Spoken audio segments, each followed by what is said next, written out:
Bismillahirrahmanirrahim. Assalamualaikum warahmatullahi wabarakatuh.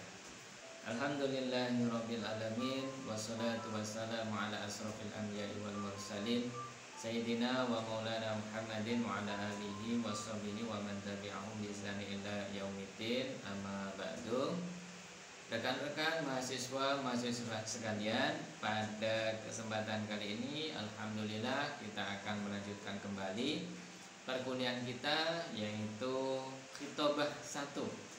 Nah, dan pada hari ini kita sudah memasuki pertemuan yang ke-7. Adapun tema perkuliahan kita pada kesempatan kali ini yaitu metode pidato.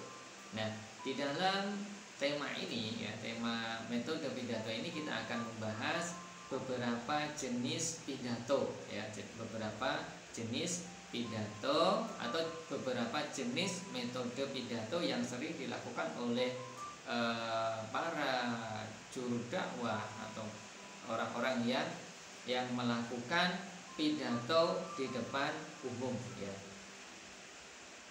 Adapun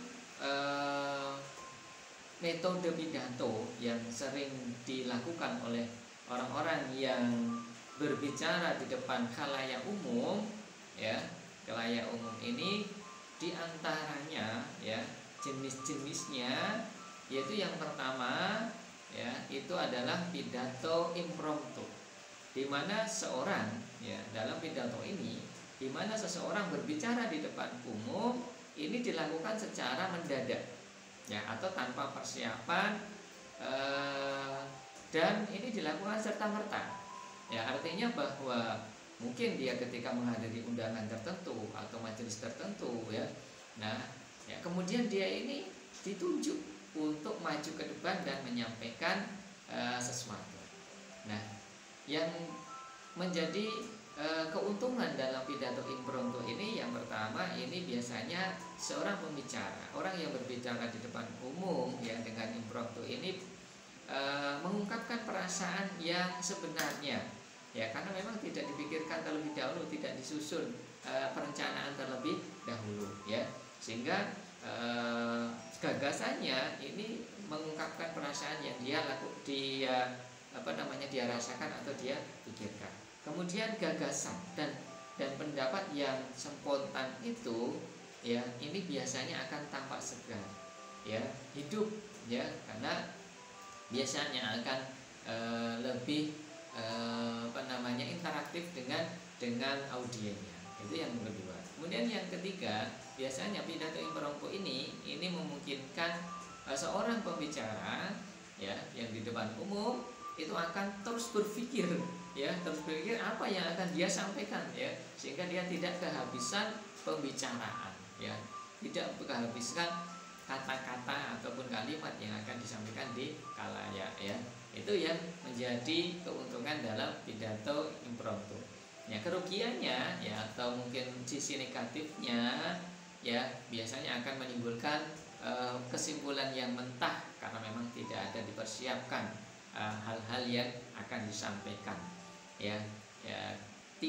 biasanya juga tidak berdasarkan dengan data-data ilmiah dan sebagainya Kemudian yang menjadi kelemahan dalam pidato impromptu ini adalah mengakibatkan orang yang menyampaikan itu akan tersendat-sendat ketika menyampaikannya karena tidak ada persiapan, bisa saja dia akan tersendat-sendat, kemudian juga menyampaikan secara acak-acakan yang ngawur, tidak sistematis Kemudian juga bisa memungkinkan seorang yang ditunjuk secara mendadak tersebut ini akan mengalami demam panggung, grogi di depan umum.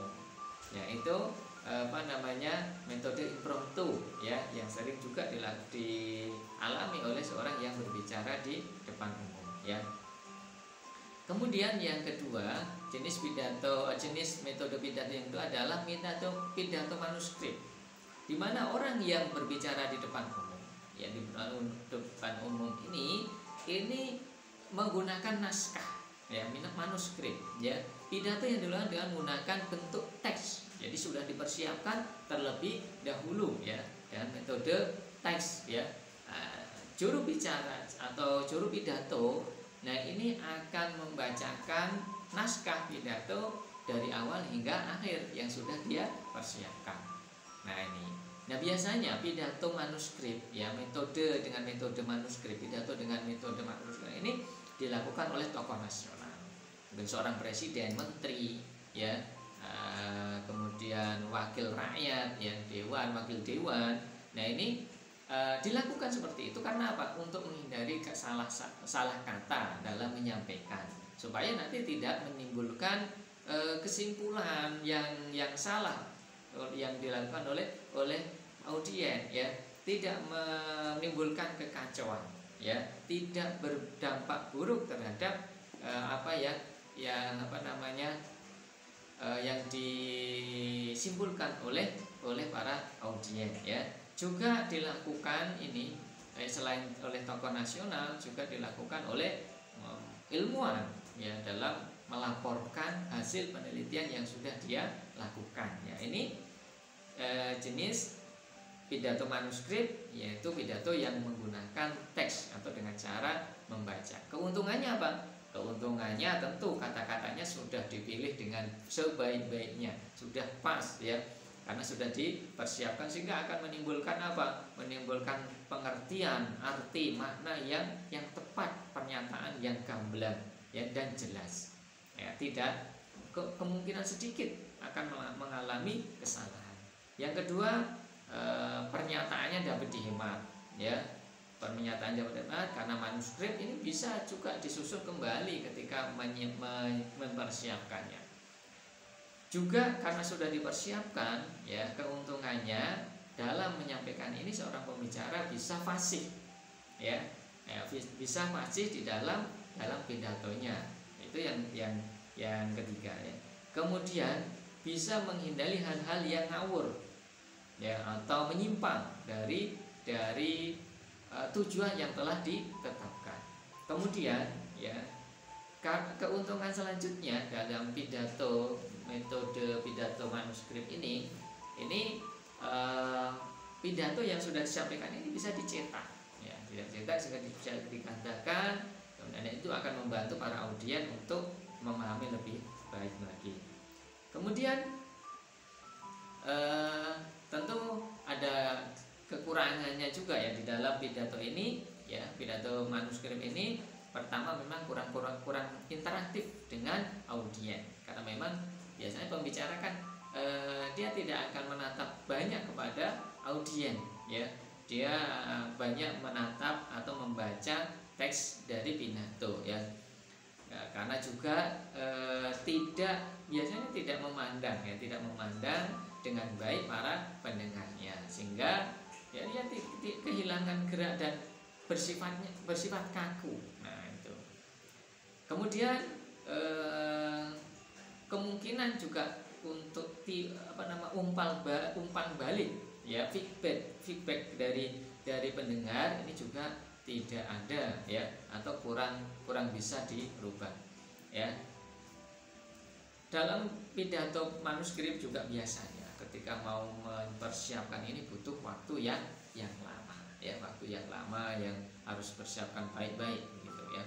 Kemudian yang ketiga, jenis metode pidato yang juga sering dialami oleh seorang juru bicara atau orang yang berbicara di depan ini adalah pidato memoriter.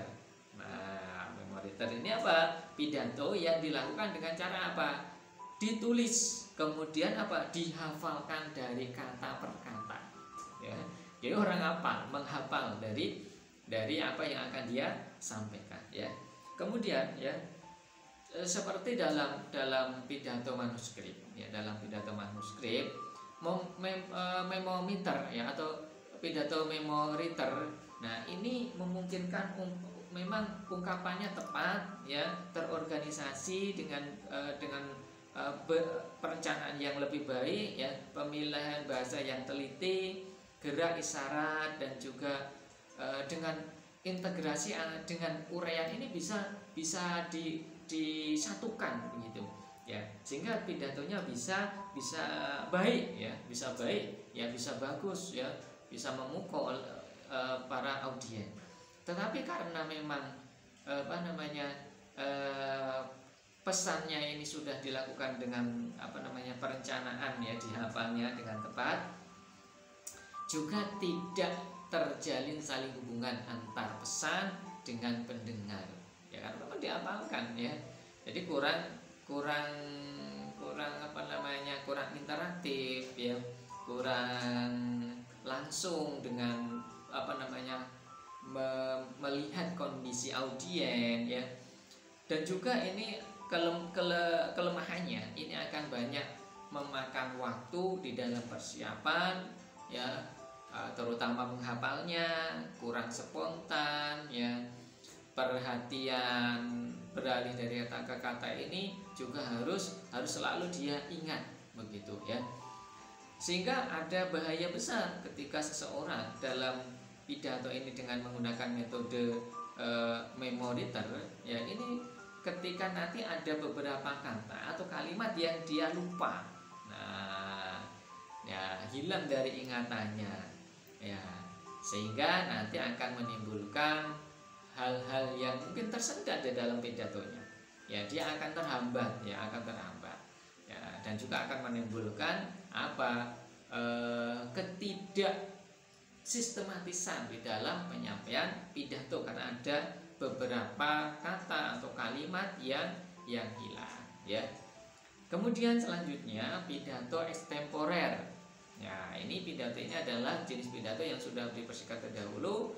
Khotib atau pembicara amah, dai, juga mungkin orang yang di depan umum ini sudah mempersiapkan dengan baik ya, dengan matang apa yang dia sampaikan. Ada persiapan terlebih dahulu.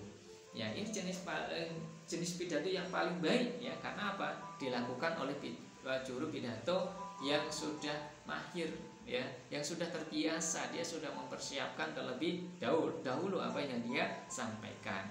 Pidato ini dipersiapkan sebelumnya berupa outline ya, atau garis-garis pokok yang menjadi penunjang di dalam pembahasan yang akan dia sampaikan. Adapun keuntungannya nanti komunikasi dengan pembicara lebih baik ya, karena apa? Pembicara berbicara langsung pada khalayak, pesan dapat fleksibel, bisa diubah sesuai dengan kondisi yang dibutuhkan ya. Tapi kerugiannya apa? Kalau pembicara belum ahli, ini akan dapat menimbul mungkin kesimpulan yang tidak baik ya, terburu-buru, pemilihan bahasa yang jelek ya, fashion yang terhambat karena kesukaran memilih kata-kata yang harus disampaikan segera, kemungkinan akan menyimpan dari outline dan tentu tidak dapat jadikan bahan penerbitan karena tidak ada manuskrip yang dia disiapkan. Dan juga ini seorang pembicara yang demikian itu dengan metode extemporer harus selalu mempersiapkan diri dan selalu berlatih dengan tekun. Demikian yang dapat saya sampaikan pada perkuliahan kali ini. Kurang lebihnya mohon maaf. Saya akhiri. Wabillahi taufiq wal hidayah. Wassalamualaikum warahmatullahi wabarakatuh.